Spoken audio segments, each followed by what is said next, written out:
Hi there, I'm Haruka. Usually when looking for weird anime, you need to go pretty far back in time. I mean, something like Colorful, which is like a complete and utter acid trip, it started airing only months after I was born in 1999. Then there's the Hinako series in 2009. What I'm saying is that in modern anime, when I say weird, you probably think that what I mean is that the premise is weird. Like, you know, someone got isekai'd in a weird, funny way. But I want to tell you about an anime that came out within the past couple of years that will truly mess with your head. Where else can you find an anime that mixes traditional animation, stop motion animation, and live action all in one episode? This anime can only be called an anime in the loosest of terms. It is an experience that you need to experience. Welcome to Galto Kyoru. Okay, so Galto Kyoru is an anime about a gyaru who lets a dinosaur live with her. It is also the story of an old taxi driver who lets that same dinosaur live with them, but they're live action. But then halfway through, the old man dies because the landlady killed him, and then some Death Note time travel stuff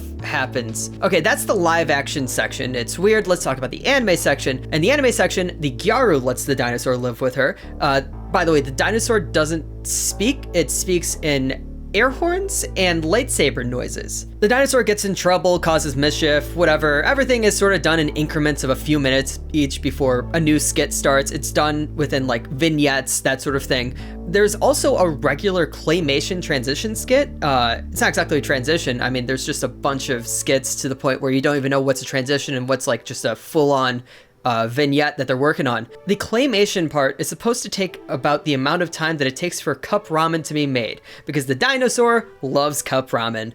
I don't know what's going on. Okay, so this sounds weird and it sounds like a fever dream. And so this means that you should probably be wondering, why did no one tell me about this?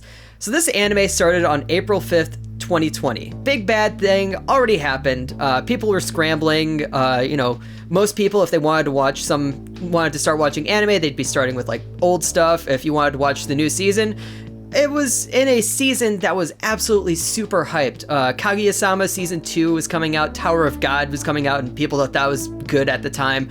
The first season of Villainess was coming out. B&A came out in that same exact season as well. And also, it got delayed. It didn't come out within that same time period. It started in that April, but it ended in December.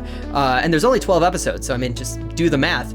So it started in a season that was absolutely stacked, and it ended in a season that was absolutely stacked and super hyped. That was Jujutsu Kaisen was coming out that season, Haikyuu season 2, even Tonikaku Kawaii, which, I mean, personally, that's not a season that I was that into, but Tonikaku Kawaii was a big anime to me in that season. So this show was delayed, overshadowed, and in general, just wasn't from a studio that people even knew about. It was made by Kamikaze Doga, best known for making Stardust Crusaders and the One Ninja Batman anime.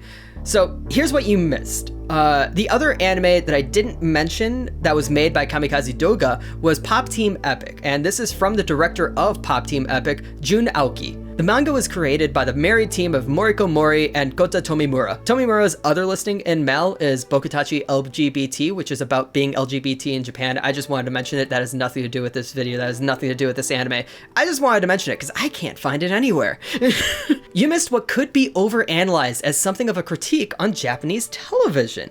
This is a stretch, but the sheer absurdity of the live action portions feel like they reach into parody. I mean, you look at this entire scene of just them trying to solve a murder mystery plot, and then suddenly like a comedian comes in and does weird things. Like, okay, this isn't the comedian I was talking about there, but like about 2/3 into the show, the live action portion added this random comedian. I think he's a famous comedian in Japan. I don't know. I can't find anything about it. I feel like I was supposed to know who this guy was, and the joke was that he made strange faces. He showed up every single episode from the moment he was introduced to cause some sort of annoying mayhem in the live action. This show is just so hard to describe and so hard to think of. Like, I wanted to rewatch this in order to like give a better idea of what this was, but I realized that it was so much of a fever dream that I don't think that rewatching it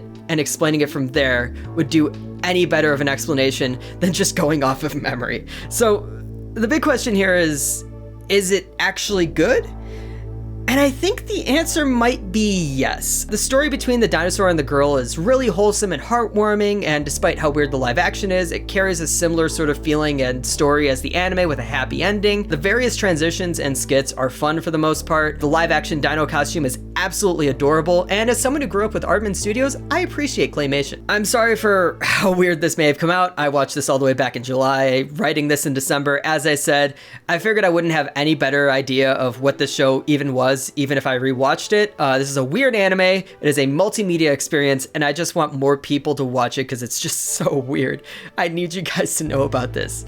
Anyway, this video is actually sponsored by Lucky Cat Sticker Company. Go buy some damn stickers, slap them on your laptop, slap them on your cars, slap them on your own damn face, I don't care, and the person who runs that shop does not care either. Go to luckycats.com and enter the code JOCK for 15% off. That is JOCK JOCK at luckycats.com.